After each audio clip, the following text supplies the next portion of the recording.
Most small towns had their own video rental stores or even a small section in a convenience store or pharmacy where people could get the latest movie to watch. Very few were nationwide. There was Movie Gallery, Hollywood Video, but the largest of all was Blockbuster Video. David Cook, whose primary background was providing software services to the oil and gas industry, changed paths once his wife, Sandy, wanted to get into the video business. David sold a subsidiary of his company and bought into a small franchise in Dallas, Texas, known as VideoWorks.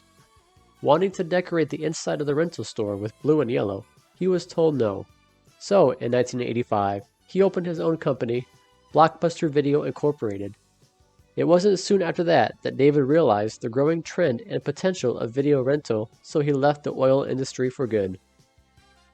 His first store in Dallas, Texas, opened on October 19, 1985. Featuring over 8,000 VHS and 2,000 beta tapes, his success quickly grew. Having experience with supply databases and software helped him drive the industry to be more successful with accurate inventories. He opened a few additional stores along with a large warehouse in Garland, Texas that cost $6 million. This warehouse allowed supply to increase, which in effect helped open more stores quickly. In 1986, Blockbuster Video lost $3.2 million. To make up for the losses, Cook sold 1/3 of the Blockbuster stake to a group of 3 investors including Wayne Huizenga. Huizenga, co-founder of Waste Management as well as other businessmen, rapidly expanded Blockbuster into new markets and were soon opening a new store every day. Not only did Blockbuster have video rental, but they decided to rent video games. They were quickly sued by Nintendo in 1987, but won their case, which allowed them to rent out Nintendo games. Expanding worldwide, original investor John Melk was put in charge of opening up stores in foreign markets, including first the British subsidiary starting in 1989 and increasing during the early 1990s. In 1992, Blockbuster even acquired the Sound Warehouse and Music Plus retail chains in order to create Blockbuster Music, branching out from the video and game-only rental stores. Wanting to branch out even further in the video industry, in 1993, they purchased 1/3 controlling share in Republic Pictures as well as a majority interest in Aaron Spelling's media company, Spelling Entertainment Group. By the mid-1990s, Blockbuster was a multi-billion-dollar company, but as time progressed, so did technology. Time Warner was one of Blockbuster's largest cable competitors, and with increased channels and accessibility for people to watch movies at home, threats to video rental began and did not end. To help fight against cable, Huizenga attempted to invest in Viacom, and even pondered the idea to purchase his own cable company, but decided not to. Blockbuster had even thought of opening their own theme park in Florida to think outside the box, but growing tension with increasing technology and access to video, Huizenga decided to sell Blockbuster to Viacom and wash his hands with the company. Viacom paid $8.4 billion in 1994. A few years later, the company would only be estimated to be worth half that amount. In 1996, stores changed their name from Blockbuster Video to just Blockbuster. In 1997, DVDs began to overtake VHS as the go-to medium for videos. One event that impacted Blockbuster was Warner Brothers offered a deal to Blockbuster where they could exclusively rent their DVDs before they were to go on sale to the public in exchange for a 40% revenue in rental charges.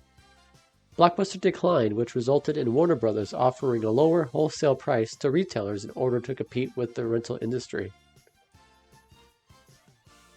Walmart quickly agreed and a few years later passed Blockbuster as Warner Brothers' largest sources of sales and revenue. Other retailers soon followed suit once they saw Walmart's success. By the end of 1998, Blockbuster reported a loss of more than $336 million, more than nearly $20 million than the year before. August 1999, Viacom sold Blockbuster to Warehouse Entertainment. During the middle of 2000, Blockbuster teamed up with Enron to create their first video-on-demand service. The 20-year deal only lasted less than a year when Enron terminated their contract in March 2001. Enron feared Blockbuster would not be able to showcase the most popular and prominent films for their on-demand service.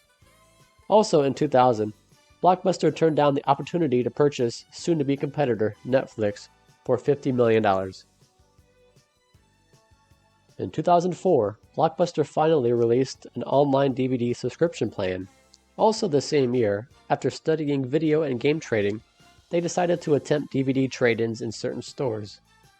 In 2004, Blockbuster also started its in-gaming store concept named Game Rush. Game Rush would be featured in about 450 of its US stores but only lasted until 2007.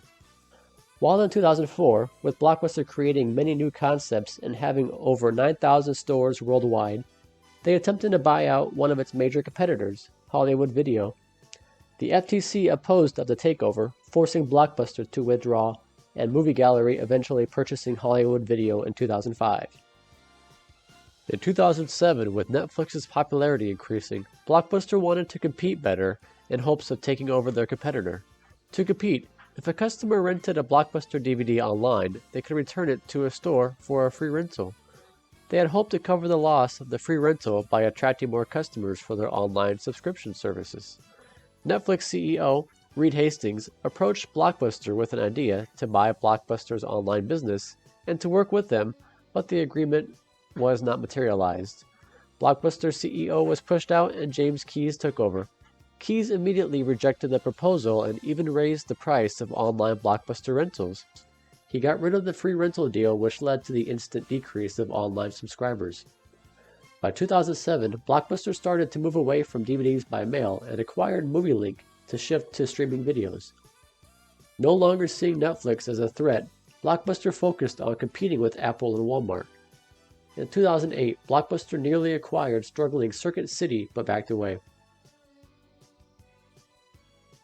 Compared to 2001, in 2010, Blockbuster had 3,000 less stores.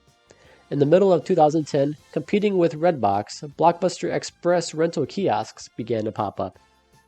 With nearly $1 billion of debt load, in March 2010, Blockbuster issued a bankruptcy warning as they had a continual drop in revenue.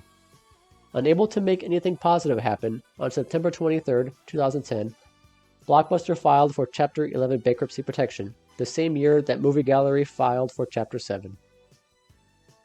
The following year, SK Telecom, a South Korean telecommunications company, made a bid to buy Blockbuster. Dish Network also had an interest. In an auction on April 6, 2011, Dish Network agreed to buy Blockbuster for $320 million plus other liabilities and obligations.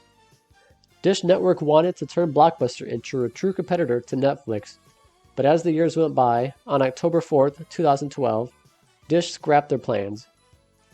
Stores slowly began to close throughout the world, and their mailing movies declined in subscribers. Dish stopped their DVDs by mail in 2013. With sales struggling, Dish Network allowed stores to remain open only if they paid a licensing fee. With no corporate to offer services or supplies, most stores decided to close. By August 2018, only one store remained in the United States, which is in Bend, Oregon. The last store outside of the US to close was March 2019 in Western Australia.